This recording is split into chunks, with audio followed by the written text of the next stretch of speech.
Stay out of the water is the headline tomorrow. Experts fear a Sydney shark buffet. Shark experts are warning Sydneysiders not to swim in the harbour following the attack on a young woman at Elizabeth Bay amid fears a high level of shark activity could result in a cluster of bites. Now, look, I feel very sorry for this woman, and I'm sure she wasn't expecting to be bitten by a shark when she went out last night.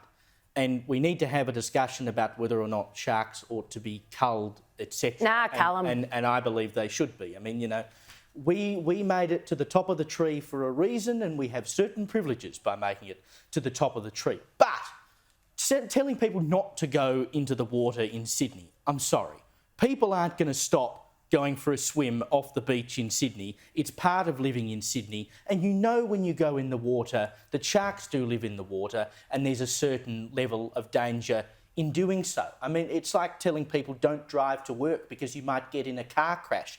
We know the risk is there, but you're still going to do it anyway. And you can mitigate the risk by not going in the harbour early in the morning or early in the evening. And sadly for this woman, I think she went into the harbour at 7:45 at night, which a lot of people will tell you is not a great time because the shark activity is generally greater at that time. So, indeed. Back on to military matters, also on the front of the Daily Telegraph tomorrow. PM plays down PNG China fears. Prime Minister Anthony Albanese has played down the risk of Papua New Guinea signing a security deal with China as the coalition offers Labor support to further consolidate Australia's relationship with the closest Pacific neighbour. And because China is now back in discussions with the Papua New Guinea. Papua New Guinea said, well, you know, it's just sort of preliminary discussions. It's early on. There's not necessarily anything going to happen here.